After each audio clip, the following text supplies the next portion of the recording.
से rights of person with disabilities act RPWD 2016 या दिव्यांग अधिकार विधेयक 2016 में दिव्यांगों के साथ बदसलूकी या बदतमीजी में दंड का प्रावधान है। क्या उस युग में दंड का प्रावधान रहा है? यदि कोई दिव्यांग को बुरे शब्द बोले या चिढ़ाए तो क्या उस समय भी था कुछ ऐसा? भारत एक ऐसा देश है जहाँ की कर्म का सिद्धांत माना जाता है जी। यानी कि जो आप करते हैं हम्म। वो अच्छा है बुरा है, उसका जो फल है वो आपको ये प्रकृति दे जाती है। जी। अमूमन अगर हम देखें तो आचार्य चाणक्य की नीतियों में विशेषकर ये बताया गया है कि अगर दिव्यांगों के साथ बदसलूकी की गई या बदतमीजी की गई जी। तो खास तरह के दंड के प्रावधान हैं। अगर सूताध्यक्ष, उस समय तो हम कपड़ा बुनने में माहिर थे और रोमन साम्राज्य को 3000 साल तक हमने कपड़े पहनाए, तो सूताध्यक्षों को विशेष इंस्ट्रक्शन थे या निर्देश जारी किए गए थे कि दिव्यांगों के साथ बदसलूकी ना की जाए, उनके साथ व्यवहार सही किया जाए। यहाँ तक कि अगर आप शुक्र नीति में देखें तो वहाँ लिखा जाता है कि अगर किसी दिव्यांग को कभी राज्यसभा में बुलाया जाना हो तो उसके लिए पालकी का व्यवस्था किया जाएगा और उसे सही तरह पालकी या घोड़े की बग्गी में बैठकर धीरे धीरे कोर्ट रूम में या सभा में लाया जाए। अभी कि धीरे धीरे, अभी इतनी बारीकी का ध्यान रखा गया है। तो शुक्र नीति जो बनाई गई थी दिव्यांगों के लिए था? नहीं, शुक्र नीति तो शुक्राचार्य द्वारा बनाई गई नीति है। कुछ नियम होंगे, कई नियम है उसके अंदर। उसी तरह से अगर आप देखें तो प्रावधान बने हुए हैं पराशर नीति में। व्यासदेव के पिताजी पराशर, बहुत पुरानी बात बोल रहा हूँ जो कि भारत में आते हैं। तो पराशर नीति में नियम बनाए गए हैं कि एक व्यक्ति अगर उसकी पत्नी दिव्यांग हो जाती है तो उस व्यक्ति का ये दायित्व है कि उसका भरण पोषण करे। स्पष्ट निर्देश है। वही उसकी पत्नी के बारे में भी लिखा गया है कि अगर पति दिव्यांग हो जाता है या है तो पत्नी का ये दायित्व है कि उसका भरण पोषण करे। अगर इस नियम के बाहर जाता है तो उसके लिए दंड का प्रावधान है। तो ये तो चाणक्य नीति वगैरह में देखे जाते हैं हमें, और शुक्र नीति में मिलता है। साथ ही साथ याग्रमल्क नीति में ये मिलता है। ये देखा गया कि जब हम दे देते हैं संपत्ति वगैरह दिव्यांगों को तो उस समय कई लोग उसे हड़प लेने की कोशिश करते हैं, तो इसलिए वहाँ प्रावधान दिया गया है कि दिव्यांगों के नाम कोई संपत्ति ना लिखी जाए, पर परिवार का ये दायित्व है और राजा ये तय करेगा कि दिव्यांग व्यक्ति जो है उसका ख्याल पूरी तरह से रखा जा रहा है। याग्रमल्क नीति में ये लिखा गया है। अनुशासन पर्व, जहाँ की पितामह भीष्म सरशैया पे लेटे हुए थे, युधिष्ठिर को बता रहे हैं कि युधिष्ठिर पूछते हैं क्या क्या धर्म है राजा के, क्या क्या धर्म है पुत्र के, पिता के। अब आप सोचेंगे कि सर छिदा हुआ 1000 तीर लगे हुए हैं जिसके ऊपर, वो नीति का ज्ञान कैसे दे रहा है?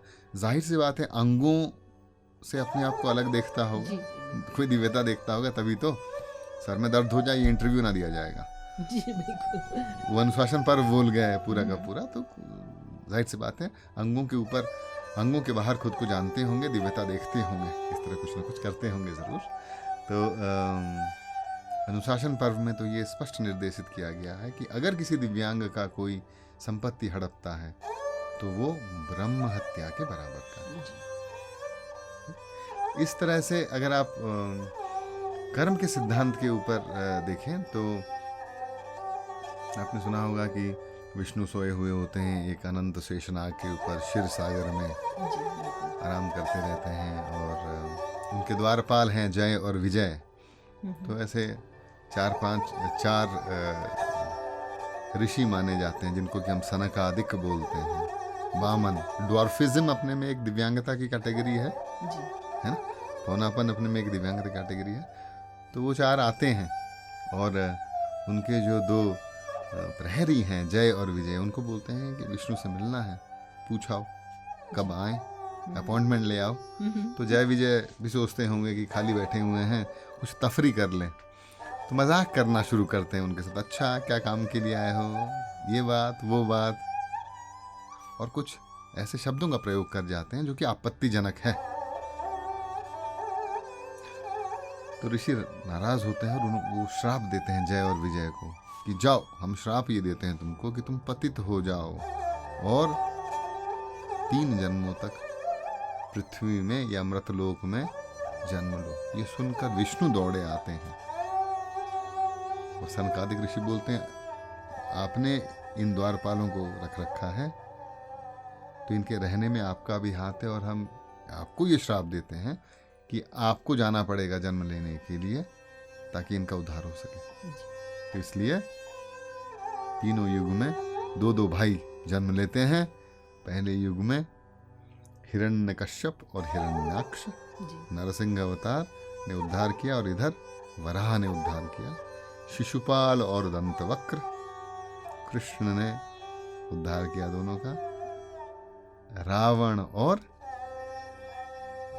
कुंभकर्ण, पुरुषोत्तम राम जी ने इनका उद्धार किया। तो अगर हम अपशब्द बोलते हैं दिव्यांगों को तो इसका दंड कुछ इस तरह का दिया जाता है।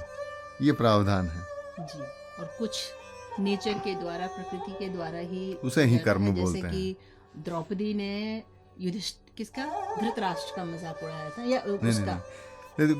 अगर और एक आप देखना चाहें जहाँ पर कि किसी एक दिव्यांग का मजाक उड़ाया गया था, तो आपको याद होगा कि द्रौपदी और पांडवों ने कौरवों को बुलाया था अपने नए महल को देखने के लिए, और नया महल इस तरह बनाया गया था कि जहाँ पानी लगता है वहाँ पानी नहीं था, और जहाँ पानी नहीं था लगता है कि वहाँ पानी है। जहाँ आग नहीं था वहाँ लगता था कि आग जल रहा है, और जहाँ आग था वहाँ पता नहीं चलता। जहाँ दीवार नहीं है वहाँ दरवाजे थे, और जहाँ दरवाजे लगता है कि दरवाजे खुल रहे हैं वहाँ दीवार बनी हुई थी। तो दुर्योधन घूम रहा था उस महल में और सब देख रहे थे। तो एक जगह उसे ऐसा लगा कि बड़ा गड्ढा है, तो बड़े आराम से धीरे धीरे देखता हुआ नीचे जा रहा था। प्रहरी आया और बोला कि युवराज नहीं, आप जा सकते हैं, यहाँ कुछ भी नहीं है। और उसके ऊपर चलता हुआ चला गया। बड़ा आश्चर्यचकित होकर देख रहा था यहाँ वहाँ। तो एक जगह उसे लगा कि अरे यहाँ पानी है, यहाँ पानी है। उसे ऐसा लगा, वो बोला कि है ये धोखा है, और चल गया। उस पानी के कुंड के अंदर गिर गया और पूरा भीग गया। तो ऊपर से छत पे से देख रही थी द्रौपदी, और जोर का हंसी ठहाका मारते हुई और बोली, अरे अंधे का पुत्र अंधा। बोलने वाले ऐसा बोलते हैं कि इस वाक्य का उस पर ऐसा असर हुआ कि वो पूरी सभा में निर्वस्त्र की गई और पूरा सभा अंधा हो गया था। तो कभी भी किसी को एक अपशब्द बोल दें आप और बच जाएं उससे, कानून दंड दे ना दे, भारत में ये मान्यता है कि इस कर्म का फल आपको यहीं भोगना है, और कई गुना होके भोगना है। इसलिए दंड का प्रावधान तो है, कानून में हो ना हो, कर्म के सिद्धांत में हमारे यहाँ खूब है।